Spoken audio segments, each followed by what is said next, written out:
So the third exercise that I showed you, if you're here today with the shoulder problem, was the chest press or the dumbbell fly exercise. It's kind of a hybrid.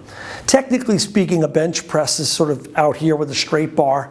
Push-ups tend to be in the same plane of motion. I'm not crazy about either of those because one of the other videos that I have on my YouTube channel concerns itself with what's called an open and closed pack position of ligaments. It's a super important concept. And unfortunately, bench presses and chest work in many cases are all, push-ups and bench press are all designed to be done in this very open pack. Now that does demand a lot of the rotator cuff group. That's what it's doing essentially. The rotator cuff is really holding that humeral head into that glenoid fossa right in the middle. But you're putting maximal demand on it. You certainly don't want to do that when you're injured. I would really highly recommend you people, most of you don't even do those exercises, to stick with kind of a hybrid exercise like we're going to show you right now. This is being done with very light weights, and Sean's going to demonstrate this sort of shoulder hybrid where his hands are going to be neutral to the side of his body here. And as he presses those weights up, he's going to finish with his thumbs towards each other.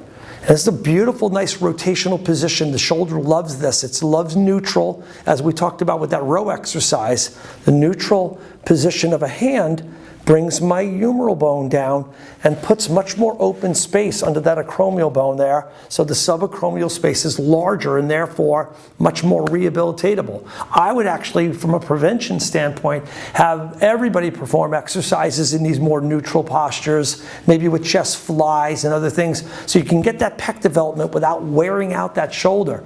Because these tendons and the bursal sac that sit just below that acromial bone, they get picked on a lot over time, whether it be from overhead sports like tennis and things like that, but also in the gym from doing shoulder presses wrong, lateral raises wrong, bench press and push-ups. So the four major ones that really put a lot of demand on this part of our body. It's a fragile part of our body, and why I'm showing you these rehab exercises. These rehab exercises, if you do them and you get your shoulder back in shape and it's not hurting you anymore, can also be just sort of dovetailed right into your gym workouts where you're now taking this and just adding weights.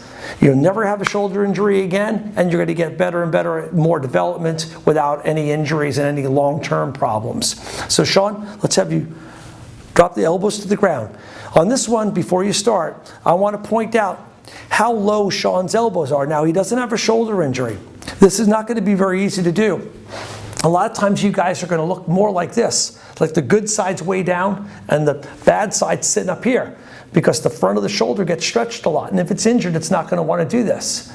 The beauty, again, like I said about active assist, is he's got a little resistance against his, and that resistance of the dumbbell in your hand is actually going to serve to be a little bit of a rehab roll. You want a little bit of extra weight so that the humeral bone is being pushed downward again. So proper weight selection, fluid form, always the case with everything we show here. But Sean, come on up and press it up over the chest. Excellent. And back down. So I'm going to have Sean do a few reps here without telling him what to do and see what he does. He's doing a great job. He's learned from the master here. Now a lot of you guys are going to sit very high. So from the side here you can see that Sean's finish position is very much over his shoulders. You might want to get that finish position like there's a glass wall right here over your chest. So go ahead, Sean. Press and don't, yep, there you go. So notice what I just had Sean do is I had him keep his weight a little bit closer towards his abdomen. This is another little safety concern because a lot of times, especially with a shoulder injury or if the weight is not selected properly, it's very difficult. You'll notice if you pick up heavy weights, boy, those weights are going to ride up towards your ears and you're going to have that shrug effect. Everybody will do the shrug effect because biomechanically your brain says, hey, I'm stronger if I get everything closer to my rotation point.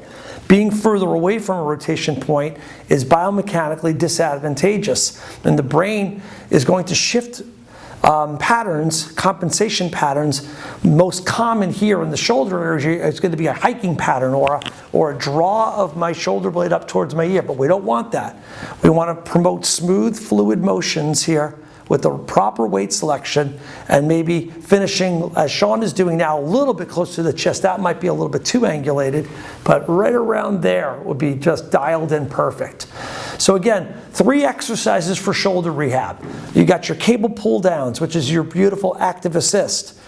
You have your seated row or your bent over row. This could be done with a dumbbell and a one-arm row as well. The important part is that the plane of demand comes from above in the first and comes from the side at a 90-degree angle. So one's coming this way down, one's coming this way in, and the third one is a push, which we would start to reincorporate a push exercise into shoulder rehab. Not shoulder presses yet, never lateral raises. They're very demanding on all shoulders, even good ones. So from a prevention standpoint, I would highly recommend you avoid a lot of lateral raises. I know that some of you are seeing trainers and seeing a lot of things on YouTube that say do those things. You could, if they're done perfectly, just like deadlifts and other exercises, they're fantastic, but there's a real fine line between doing them properly and having injuries occur. And after 30 years of doing rehabilitation on patients here, I'd say avoid them, replace them with some of these motions, and you're going to come up the winner.